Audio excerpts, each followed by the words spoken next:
Olá, sejam bem-vindos a mais um episódio do podcast O Mundo a Seus Pés, da secção internacional do Expresso. Eu sou a Mara Tribuna e estamos a gravar sexta-feira, 24 de maio. No dia em que formos para o ar, fará exatamente uma semana desde a morte do presidente iraniano. Ebrahim Raisi seguia a bordo de um helicóptero que se despenhou na província do Azerbaijão Oriental, no noroeste do Irão. Raisi tinha sido eleito presidente em 2021 e era visto como o grande favorito a suceder ao Ayatollah Ali Khamenei como líder supremo do Irão. A sua morte inesperada obrigou o país a repensar a presidência e a própria sucessão de Khamenei. Para nos falar sobre este assunto, temos connosco o convidado José Palmeira, professor de Relações Internacionais da Universidade do Minho. A edição técnica deste episódio é do João Luís Amorim.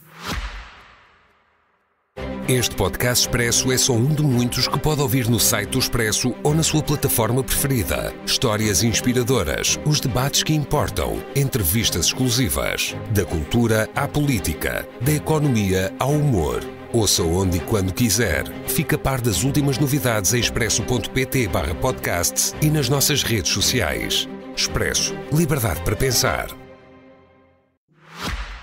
Ainda antes da morte do presidente iraniano ter sido confirmada, o governo apressou-se a garantir que não haveria, e estou a citar, a mais pequena perturbação na administração do país.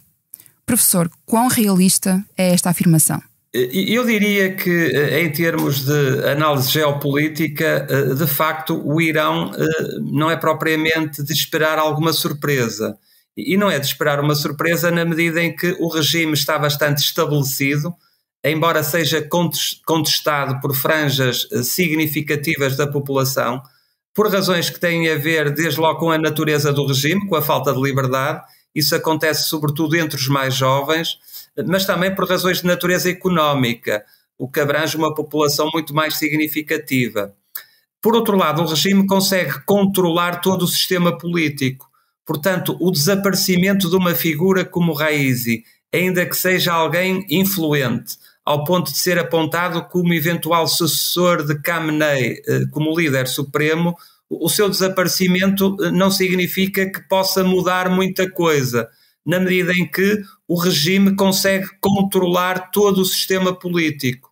E, naturalmente, que a Raisi vai suceder alguém com um perfil muito semelhante, porventura com menor carisma, mas alguém que, digamos assim, alinha com o líder supremo, que é alguém ultraconservador, com uma idade já avançada, é certo, que deverá ser substituído, quer por razões de saúde, quer eventualmente, caso venha a falecer, já tem 85 anos, mas nada se espera que mude muito significativamente nos próximos tempos.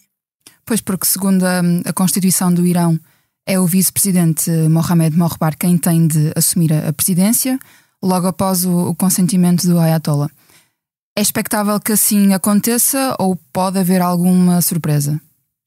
Ora bem, deverá acontecer pelo menos a título provisório. O substituto vai ser o primeiro presidente, Mokhbar. É verdade que ele tem um mandato limitado na medida em que as eleições já foram marcadas para o dia 28 de junho. Não sabemos se ele se vai ser candidato. Aliás, há algumas dúvidas em relação a quem poderá suceder a Raisi como presidente, na medida em que o seu desaparecimento foi súbito e não houve tempo, digamos assim, para preparar uma sucessão. O primeiro vice-presidente, a priori, poderia ser uma hipótese, vamos ver se isso acontece ou não. Fala-se também no filho de Khamenei, quer para suceder ao próprio Khamenei como líder supremo, quer como eventual candidato presidencial, mas vamos ter que aguardar pelos próximos dias, sendo certo que no Irão, como é sabido, não é candidato quem quer. Ou melhor, pode apresentar a sua candidatura, mas está sujeito a ser aceita ou não essa candidatura por um órgão que é o Conselho dos Guardiães, que é o órgão que dá essa autorização, esse consentimento. E, portanto, o regime tem sempre forma de controlar os candidatos. Claro. E aquele que for eleito será aquele que o regime, digamos assim, consente que o seja. Sim, lá está, e nesse sentido também, como estava a dizer há bocadinho, podemos esperar uma continuação do regime ultraconservador de Ebrahim Raisi, que, como sabemos, intensificou a repressão contra ativistas, contra mulheres e também críticos do regime. É verdade, o regime tem essas características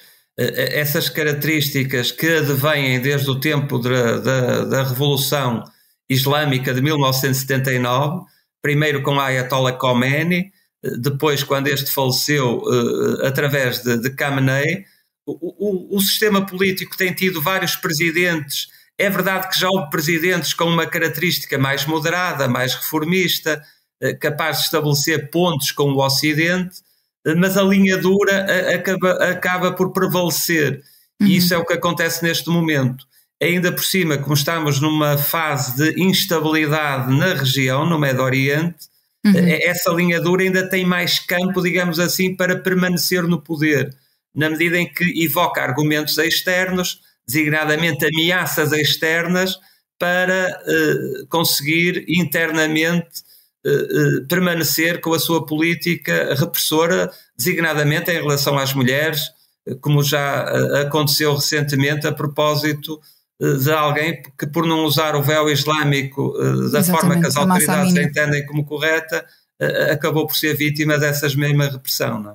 Sim, o próprio mandato do presidente iraniano foi turbulento, digamos assim. Lá está, houve toda aquela série de protestos e aquela onda de revolta e indignação no Irão depois da morte de Mahsa Amini pelas mãos da polícia iraniana. Sim, não nos podemos esquecer que o Irão tem uma população muito jovem. A média de idades no Irão é de 31 anos. E, por outro lado, o regime, de certa forma, para se manter como válvula de escape, consente alguma liberdade. Por exemplo, no interior das universidades há uma discussão muito aberta e muito livre. O problema é quando algum destes jovens quer se candidatar a um órgão político, depois não pode, claro, porque fica com uma espécie de cadastro que o regime registra e depois não lhe impede-o de passar daí, digamos assim. Mas há uma grande discussão muito aberta e há uma grande contestação. E essa contestação, de facto, parte sobretudo dos jovens, que veem as suas expectativas muito limitadas, e também da parte das mulheres, devido ao facto que nós já há pouco referimos. Sim, isso também será um desafio, obviamente, para quem seguir na presidência e também na própria sucessão do Ali Khamenei, que, como disse há pouco, já tem 85 anos, uma saúde bastante débil, e agora também com a morte do Raisi, a sua sucessão será mais complexa, diria. Sim, e de certa forma pode abrir-se aqui uma nova fase, isto é, embora a linha dura controle, e enquanto Khamenei for vivo e for líder supremo, dificilmente algo muda, mas não sabemos até que ponto, com o seu desaparecimento, não poderá haver aqui uma mudança política no Irão, na medida em que a conjuntura regional também pode alterar-se. Não nos podemos esquecer que o Irão aproximou-se, graças a um acordo mediado pela República Popular da China, aproximou-se da Arábia Saudita. Por outro lado, o Irão faz fronteira terrestre com 7 países e tem na sua proximidade um conjunto de 12 estados, que significa que o Irão tem interesse em alguma estabilidade regional, até para ultrapassar as dificuldades económicas que atravessa, em certa medida também provocadas pelas sanções. As sanções ocidentais, aliás, há quem diga que, por exemplo, o helicóptero em que faleceu o presidente careceria de manutenção, e isso tem a ver com o facto do equipamento aéreo ser bastante antigo. Exatamente. E não haver peças muitas vezes para, digamos assim, fazer uma manutenção correta, mas a própria companhias aéreas iranianas que têm aviões ocidentais, alguns Airbus e Boeing, estão em dificuldade em termos de manutenção. Isto é, o Irão está a necessitar, apesar de tudo, em termos de relações externas, diversificar essas relações, mas o Irão neste momento está em várias frentes. Está no apoio no Médio Oriente ao Hamas na faixa de Gaza, ao Hezbollah no sul do Líbano, aos Houthis no Iémen, está a apoiar também a Federação Russa, designadamente com o fornecimento de drones na guerra com a Ucrânia. Portanto, são muitas frentes abertas pelo Irão em simultâneo, e isto agrava a situação interna e o descontentamento. E o regime pode ter necessidade, digamos assim, de flexibilizar um pouco a sua posição para não desagradar a setores que amanhã poderão provocar rupturas internas que são indesejáveis para o regime. E diria que o que acabou de descrever são exatamente os novos desafios de quem terá de suceder o falecido presidente iraniano, ou acrescenta mais alguns? Eu diria que o principal desafio é político. Isto é, como o regime pode permanecer, digamos assim, sob a dominação dos clérigos, mantendo uma linha dura muito rígida. Até que ponto o regime, para se defender, não vai necessitar de se abrir, digamos assim, de aligeirar essa repressão. E por outro lado, além da questão política, sobretudo interna, há a questão geopolítica. E aí já falamos nas relações com a sua vizinhança. Será que o Irão vai continuar a aspirar a ser um ator hegemónico na região? A dotar-se de capacidade nuclear, por exemplo, através do enriquecimento do urânio? Ou, pelo contrário, vai procurar coexistir, designadamente com a Arábia Saudita, que é outro líder regional, vai procurar coexistir, coabitar e ter um papel construtivo na pacificação da região, incluindo a questão de Israel e da Palestina, claro. A coexistência de dois Estados. Se calhar com Khamenei vai ser difícil dar um passo nesse sentido, mas eventualmente um sucessor poderá adotar uma política mais construtiva, mais dialogante, mais aberta e, digamos assim, contribuir para uma pacificação da região, algo que não acontece há dezenas de anos, desde que o Estado de Israel foi criado, praticamente. Não é? Sim. E coincidência ou não, a morte de Raisi aconteceu cerca de um mês depois de uma troca de ataques diretos entre Israel e o Irão. Alguma vez saberemos se a queda do helicóptero foi de facto um acidente ou um ato intencional e premeditado? É assim, é verdade que nós estamos, neste caso, condicionados porque não haverá, penso eu, uma arbitragem internacional, uma perícia internacional ao helicóptero. Portanto, estamos condicionados por aquilo que seja a versão das autoridades iranianas. Claro. E, portanto, há a versão que lhes interessa. Podem não ter interesse em atribuir, por exemplo, aquilo que aconteceu, que não podem dizer a teoria do acidente é a teoria que pode ser mais conveniente, a teoria de algo provocado pode, digamos assim, comprometer mais o regime, ou porque não teve capacidade de prevenir, ou porque por incapacidade de manutenção das suas aeronaves, isto poderá denegrir a sua imagem. Seja como for, o regime, a sua tese é de que foram as más condições atmosféricas que se precipitaram aquilo que aconteceu e que foi um acidente, e aquilo que será mais normal é manter esta sua versão. Vamos ver se amanhã, havendo uma mudança, digamos assim, a nível político, se alguém vai admitir que, apesar de tudo, a perícia técnica revelou que não foi bem assim. Mas nos próximos tempos acho que vão manter esta tese, pelo menos. Sim, lá está. Foi dito que a causa do acidente foi... Aliás, a causa da queda foi de facto um acidente, e também culparam, entre aspas, as más condições climatéricas que também dificultaram o trabalho das operações de resgate e pronto, demoraram várias horas até encontrarem o helicóptero. E só foi possível, aparentemente, graças à ajuda da Turquia e de um drone turco que terá localizado onde se encontrava esse helicóptero. O que também revela, de certa forma, a incapacidade do Irão, que é capaz de fabricar drones que são muito eficazes do ponto de vista militar, mas tem algumas fragilidades no plano tecnológico.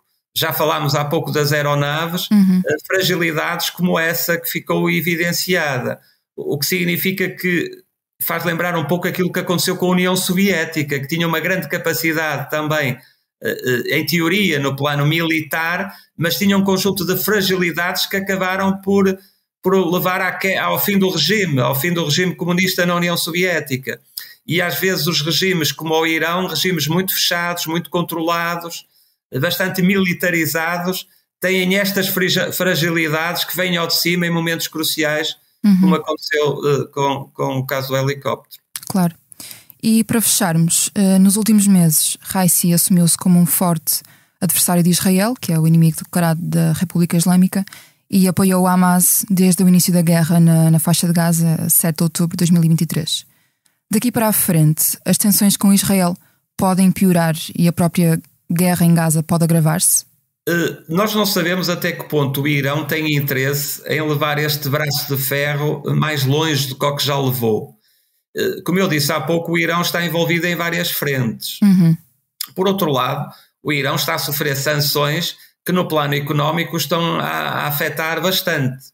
É verdade que procura alternativa no chamado bloco dos BRICS. Não é por acaso que os BRICS se alargaram recentemente tanto ao Irão como à Arábia Saudita, ao Egito, com os quais o Irão se aproximou, aliás também se aproximou do Paquistão, o que significa que o Irão simultaneamente está a procurar obter apoios, pelo menos no plano regional. Por outro lado, também sabemos que o Irão está a ser muito ativo também no plano marítimo, por exemplo, ao apoiar os Houthis do Iémen.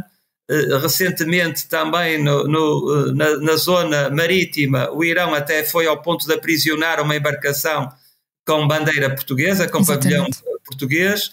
Isto está a provocar um caos ao nível da marinha comercial, que teve que substituir a rota do Suez, que é muito mais fácil para chegar à Europa, pela rota do Cabo, que é muito mais longa. Portanto, o Irão ele próprio vai ser objeto de muita pressão no sentido de ter uma atitude mais construtiva. E eu diria que quando houver uma solução para a questão da faixa de Gaza, a partir daí ficará em aberto a questão do Hezbollah no sul do Líbano, onde o Irão também tem um papel direto. E vamos ver se haverá aqui uma tentativa de haver uma solução de pacificação que envolva também os chamados proxies do Irão, quer os Houthis do Iémen, quer o Hezbollah no Líbano. Porque só assim é que poderá ser garantida a estabilidade de dois Estados em segurança, Palestina e Estado de Israel. Sim, claro, teremos de facto de esperar para ver. Muito obrigada, professor José Palmeira, por ter aceitado o nosso convite, e obrigada também ao João Luís Amorim pela edição técnica.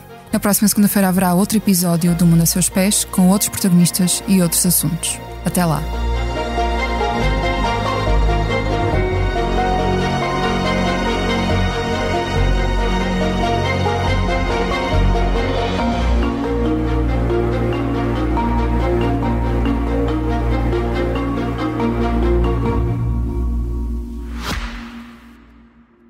Este podcast Expresso é só um de muitos que pode ouvir no site do Expresso ou na sua plataforma preferida. Histórias inspiradoras, os debates que importam, entrevistas exclusivas. Da cultura à política, da economia ao humor. Ouça onde e quando quiser. Fica a par das últimas novidades em expresso.pt/podcasts e nas nossas redes sociais. Expresso. Liberdade para pensar.